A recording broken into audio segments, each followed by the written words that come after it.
Hey everybody, my name is Stephanie Bree. Welcome back to my channel.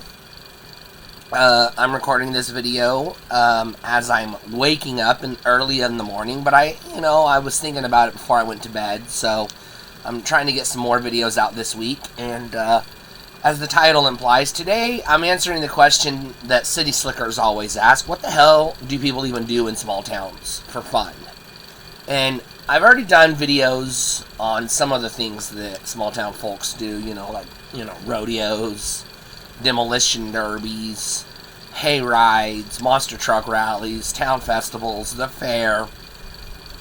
Back in the day before it went defunct, the circus, etc. But those are like annual events that are spread out throughout the calendar year. You're not doing those things every week. You're not going on hay rides every weekend.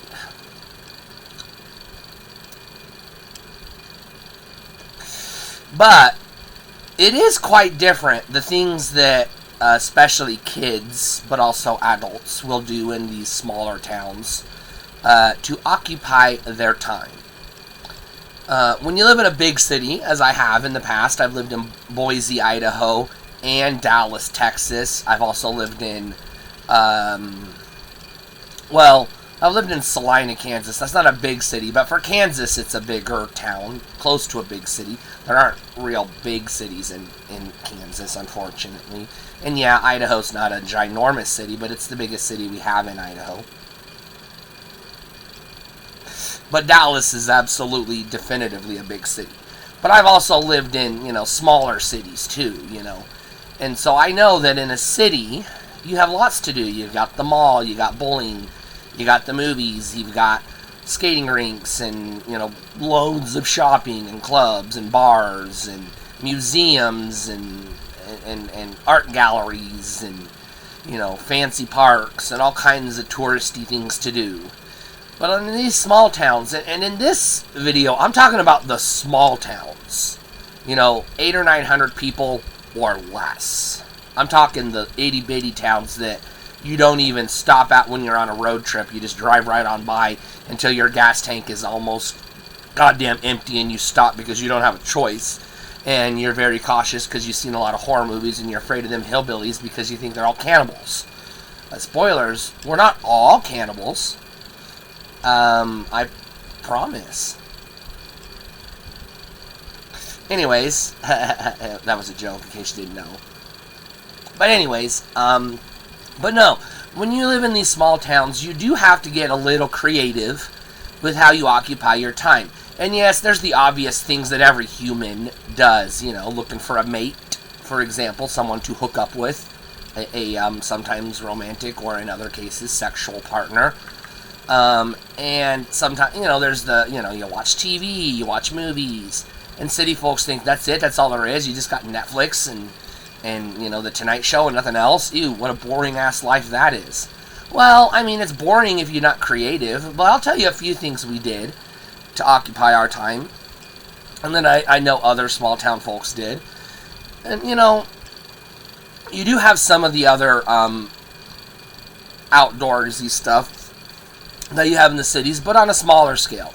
You don't have a professional sports team, and you sure as hell don't have a college sports team. But you've got sports to attend on the various days of the week. You've got Little League for the little kids. It's not always called Little League, but I'm using Little League here as a catch-all for all of them. T-ball, softball, basketball, football, soccer sometimes, other sports. And then, of course, you've got middle school and high school sports that the parents do attend. And then you've got, the focal point of your social life when you live in these small towns, when you're a kid, is the activities that the school system is sponsoring. And when you're an adult, it's what the kids are doing, whether it's your kids, your cousin's kids, your sister's kids, or you're just bored and you're going to a football game on a Friday night because there ain't nothing else to do. And you want to mingle with the other townsfolks because, you're a person and you want to interact with other people. assuming you're a social person that wants to interact with other people. The social, well, I don't want to use the word antisocial people, but the people that don't like to socialize, a lot of neurodivergent people, sometimes people with social anxiety or other social mental health issues or reasons they don't want to socialize or whatever, or the kids that get bullied, they don't want to go watch the kids that are bullying them be successful, etc. Those people do the same things they do when they live in the cities and don't go to the sites. They stay at home, and those people, yeah, read books, play video games, board games, Dungeons and Dragons, etc. Watch TV excessively, but you still socialize to it. You usually try to find a social circle. Now, like I said, the obvious is, school activities, right? So your school activities, you got quite a few. Yeah, you have sports. Typically, no matter what size school system you're in, there's usually enough kids with an interest in doing something to occupy their time as well, their downtime as well, because, kids like to socialize and play and spend their time doing things, activities.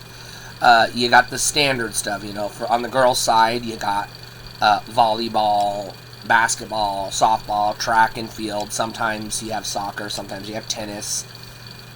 Sometimes you don't have to be a big school to have this, because you don't have to have a golf course close by. You have golf. That's where I'm going with this. But sometimes you get to take, road trips. And that's the other fun thing about being in school activities, is you get to take fun trips, road trips to other towns to engage in activities with their sports clubs, their teams. Which, the road trip itself on the bus can be a bit of a time-consuming stretch, depending on how far you have to drive, and you can find ways to occupy your time on the bus as well. They engage in road trip activities, the license plate game, cow and chicken. That's a game we used to play. I'll have to do a video on cow and chicken, because I don't think people that don't grow up in farm communities probably ever heard of cow and chicken. It's a fun game, but you'll have to look it up. Or I'll do a video on it one of these days, if there happens to be any interest, or if I happen to remember. But anyways, putting that aside. Then you've got other things like, twice a year, you have the, at least twice a year, you have the, sometimes more, depending on, the interest level. But you have the, sometimes it's called a winter program, sometimes it's called the Christmas pageant or Christmas program. So that's pretty common. That's where everybody gets together, and the various grade levels get out there and they sing a carol, or they perform a skit, or a little Christmas play or something, going from kindergarten all the way up to the seniors in high school. And then you have the spring, the counter program to that, the spring program. Some schools, not all, I've been to schools that never did this. Actually, most schools I've been to never did this, but I have been to a couple of schools that did do this. And you have the end of the year, or near the end of the year, talent show. Or sometimes they're in the middle of the year, I guess, but no, I don't remember a lot of talent shows, but that is sometimes a thing. I think that's a thing you see on TV more than in real life in the smaller towns, maybe in the bigger schools, I guess, but I didn't attend very many of the bigger schools, so I can't really say for sure, because I don't know what they do in the bigger schools, because I never attended.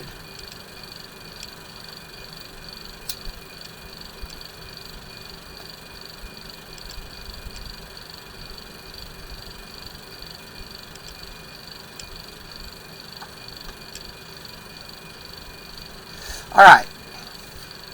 But there are also school activities that the kids are allowed to participate in that the adults aren't typically invited to. The big one are school dances, which again, depending on the size of your school and the interest level of the students, you might not have a lot of them. Every school is going to have at least 2 dances a year. You're going to have the homecoming dance on homecoming night, because homecoming is a religious experience for children in these small towns. Even the kids that have no religion, homecoming is just homecoming. And then you have prom. Prom is like the equivalent of a wedding in these small towns. Whoever you take to prom is the social expectation is that's your girl, that's your guy, that's your person, that's your partner, that's your lover. And yes, there is a pressure to engage in certain adult activity on prom night. Not everybody obliges. Some people, let's just say, get aggressive. And there is a social expectation, but it's not a guarantee, and it's not the law, and it's not a promise, and you don't have to do it if you don't want to. And you don't have to feel bad if you don't have a partner. But a lot of people do go to prom. If your school has an interest, there might be other dances, like maybe there's a Valentine's dance, or maybe there's like a spring fling type situation, or a winter dance, or whatever. But those aren't as common. But homecoming dance, prom, those are usually expected. You can pretty much guarantee any school that you attend is probably going to have at least a homecoming dance and probably a prom.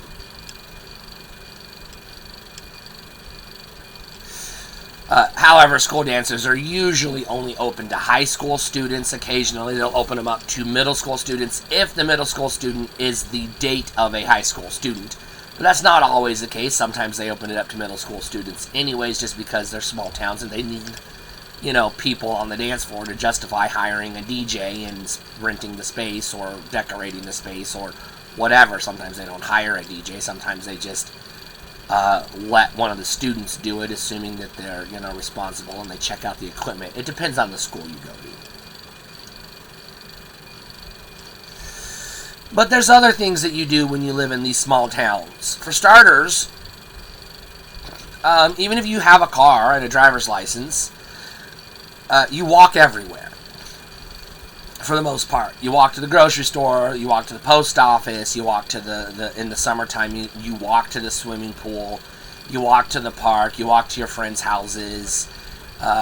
Wherever you're going, you walk. And the reason you walk isn't because there's no public transportation. It's not necessary. You don't need it. Everything in town is within walking distance because it's a small town, right? Everything's within roughly a 1 or 2 square mile radius. So if you can't walk a mile, well, you probably don't go out, or you seek assistance. Maybe you have a wheelchair or a walker or something. Well, if you're an elderly person and you need a walker, you're probably not socializing with you're definitely not socializing with kids, or you probably shouldn't be unless they're your grandkids.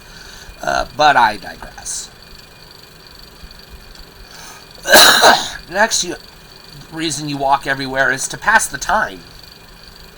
You're like, hey, this is going to be my afternoon. I'm going to walk to the grocery store and grab a few things and then swing by the bank and do my financials and then walk over to the post office and check my mail and, pop into the local diner, restaurant, bar, etc., grab a cheeseburger, and then I'm going to go home. Walk home. You do this because you make an afternoon out of it. If you're really bored and you don't want to sit at home and watch network TV, you can make a day of it. You take the long walk. You swing by the park and sit on the bench and eat your cheeseburger there.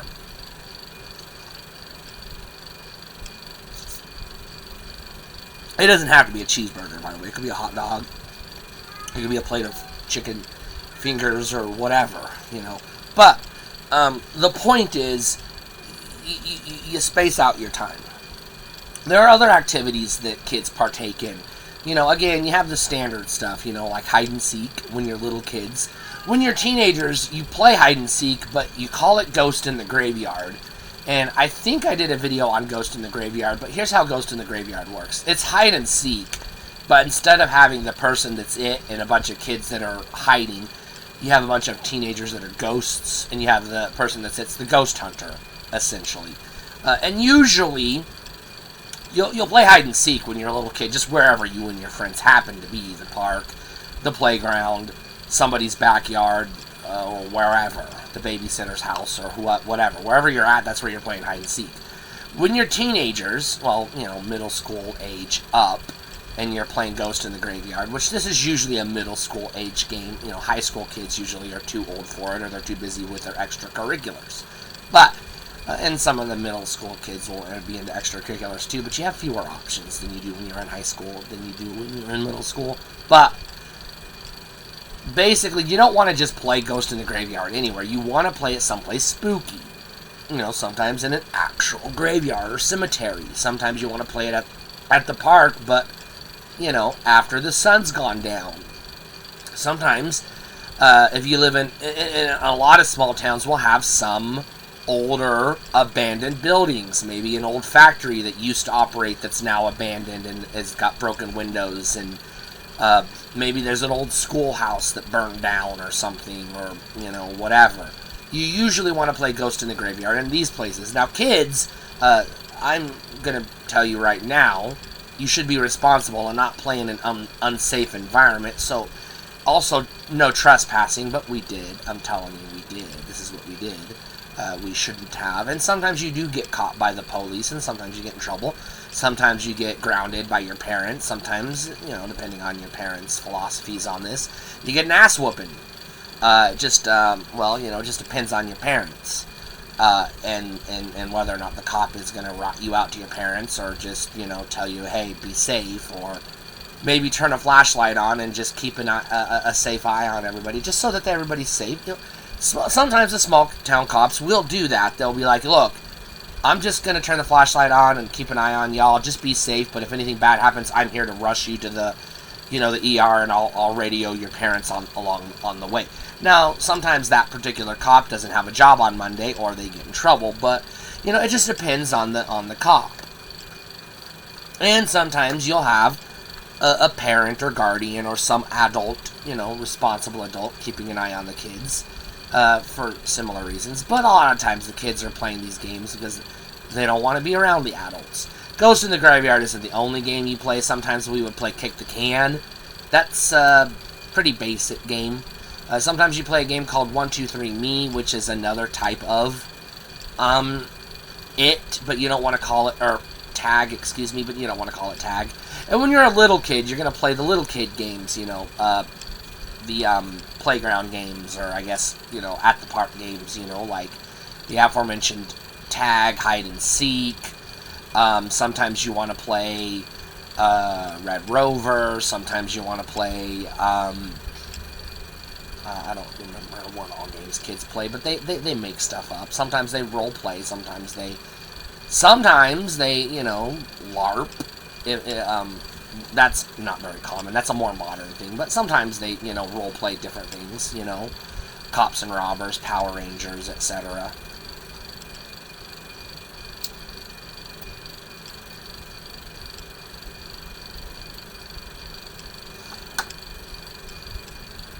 And yeah, sometimes you just go to the park and you use the amenities there. The jungle gym, the slide, the teeter-totter, the merry-go-round, etc. The play in the sandbox. Sometimes you want to go, splash in the mud in the creek. There's always a creek close by to the park, usually in these small towns, especially in the, the parts of the country where water runs rampant, like where you have a lot of rivers and lakes and, creeks and things of that sort. If you're not sure what a crick is, just Google Dawson's and then add the word crick to it, and you'll know what I'm talking about. Some people spell it the wrong way. Well, that should give you an idea of what I'm talking about. Anyways, alright, so then you have that. There's other things you can do. If you're of the right age, and this could be any age, you can do this with your parents, your aunts and uncles, your cousins, etc. You ride bikes around town. Now, if you have gas money and you're a teenager with a car and a driver's license, yes, another thing you do is you pile as many of your friends into your car as you can. You load up on soda pops, you crank the music up, and you just drive around. We call it cruising. This is more of a bigger town thing, a town that has, like, a McDonald's and maybe a couple of gas stations and things of that sort to, interact with as you drive around. But even the small town kids in the nowheresvilles, off the side of the road, nowhere's near the highway that you're not going to find unless you know where it is. Even the kids that live in these towns will still cruise around. More often than not, in that scenario, you're cruising in a pickup truck, not a car of sorts, or definitely not a van, unless somebody in your group is into rock and roll and metal and that sort of stuff. And then they've got like the stereotypical rock van, carpets on the walls, the shaggin' wagon as they call it, in-house stereo speakers stapled to the back of the car and wired into the stereo system, so you get a little bit better, louder. You don't get better audio, you get louder audio. But they also just cruise around. Sometimes if there is a lake or a river or some other type of body of water close by, maybe a pond, you'll go out there, and sometimes the kids do the skinny dipping thing. That's not common enough for me to say it happens. I've never seen it happen. And yes, I was a lot thinner and more fit when I was a kid. I was very athletic and very active. I'm not these days, but yeah, I still never went skinny dipping with anybody because that never came up. But it's a thing kids do. But sometimes you just go swimming in the body of water. Sometimes you go fishing. Fishing is a big part of small town living. So is hunting for some folks. And sometimes you're out there hunting, game, like quail or ducks, or sometimes you're hunting, deer or elk or whatever whatever's in season in your state, and you get a hunting license and you hunt that particular thing. Sometimes you're just out hunting for like squirrels, raccoons, rabbits, things you don't need a license to hunt.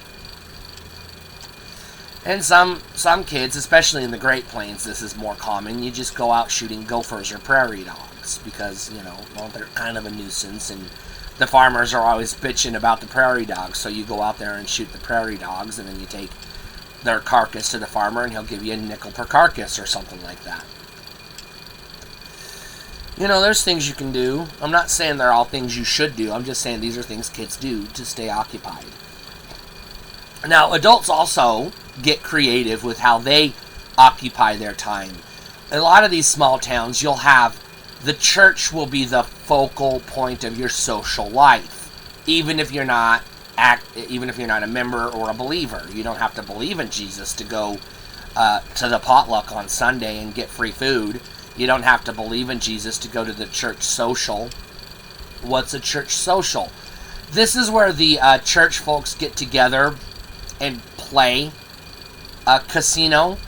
It's casino night. Sometimes they'll have like a blackjack, and then sometimes a roulette, maybe a craps table, some poker. Maybe they'll not likely to have slot machines because that requires specific licenses and things.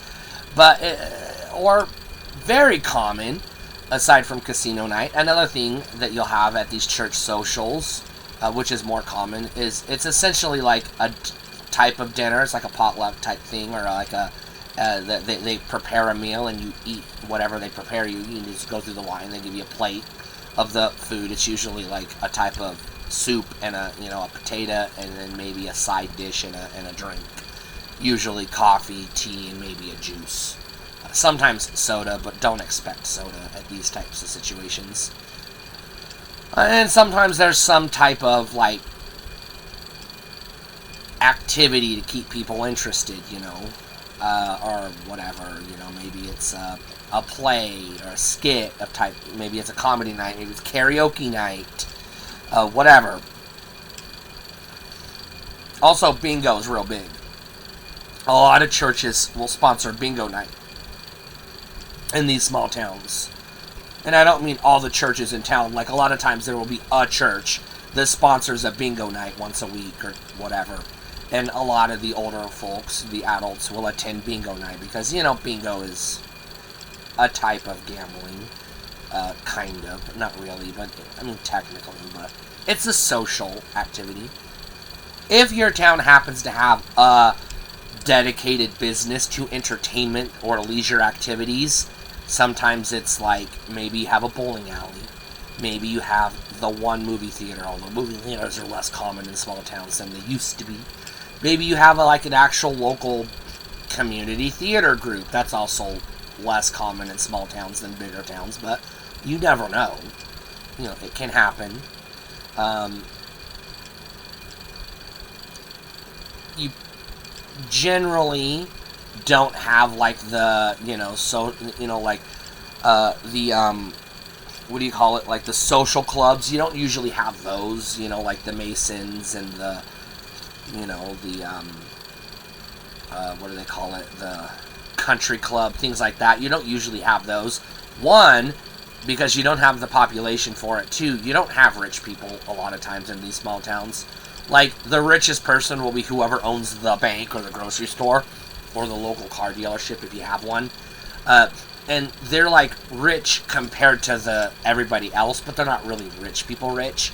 And they don't usually act like they are either. Sometimes they do, though. Sometimes they can be snobbish. But usually they're just like everybody else. You don't have a lot of other rich people for them to interact with socially, so they can't really be elitist. So they mingle with the other people because, they're just regular people that just happen to have a little bit, but not a lot, more money than everybody else. And it depends on what business they own in town. The guy that owns the local convenience store, gas station, combination, bar, and post office, catch-all, general store type situation, might not have as much money as the guy that owns the bar or the bank, or even the farmers that operate the co-op. Because, sometimes farmers do okay for themselves, believe it or not. Not every farmer is a dirt farmer begging for government assistance. A lot of farmers, even the bigger ones, do get some government assistance. I'm not saying getting government assistance makes you bad. I'm saying that's the stereotype. That's not always true. A lot of farmers do make a good living. Not all, but there are those who do.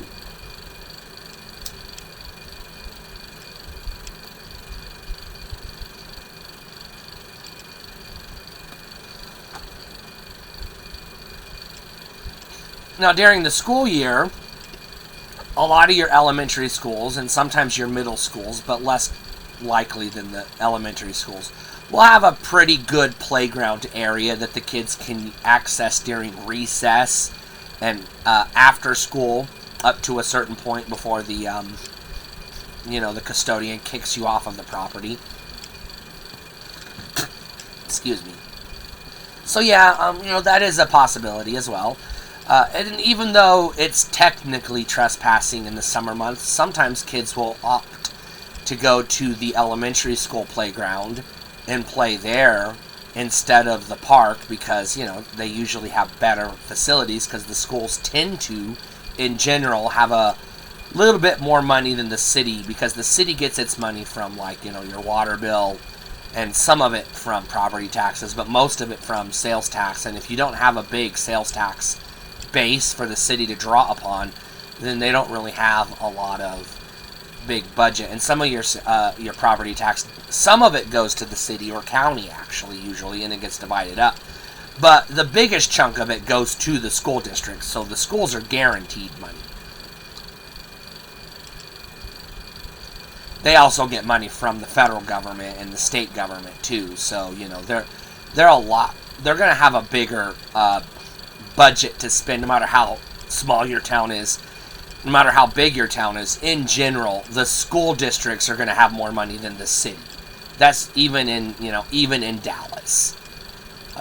I'm just telling you, this you should know. If your school district is relatively poor, then your city is bankrupt or broke as fuck. That's just the way it goes. In general.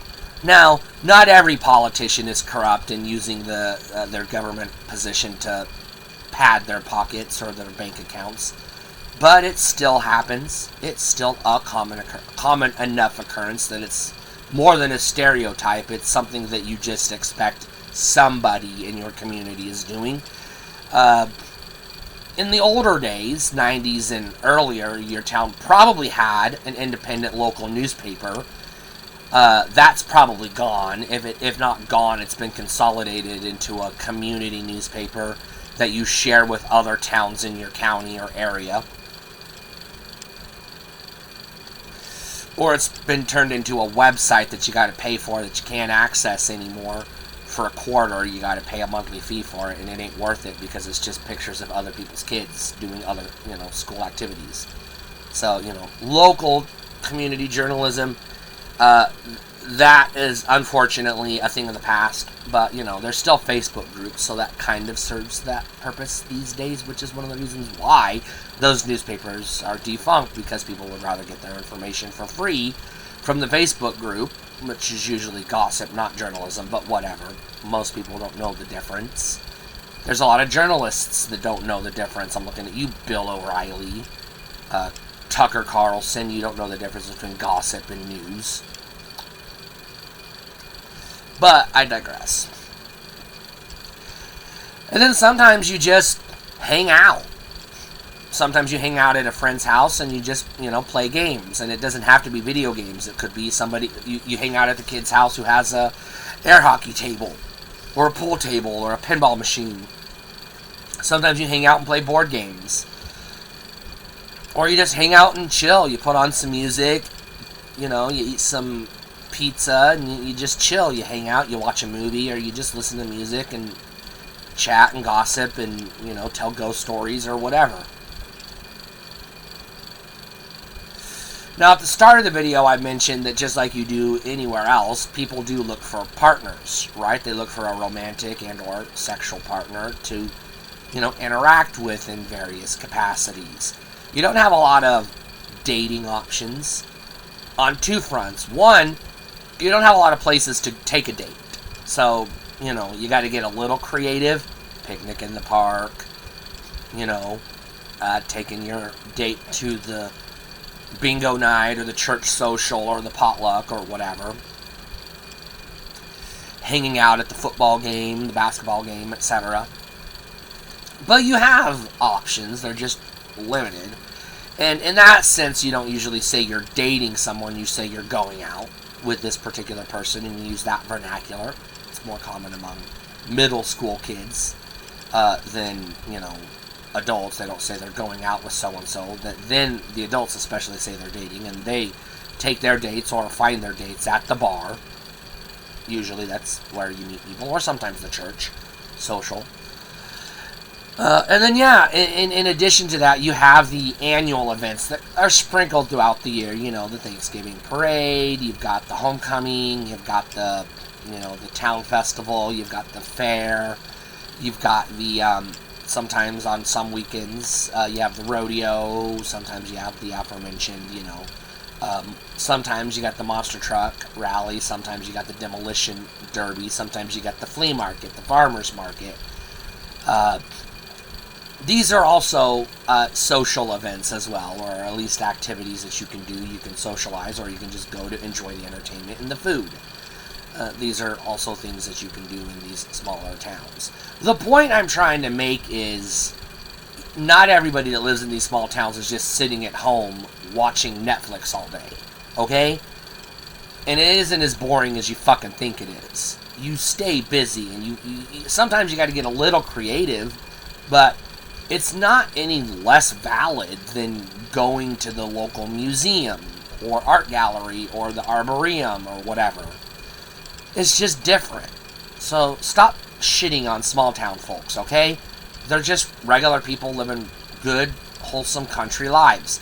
Sometimes they make mistakes, sometimes at the voting booth, but not always.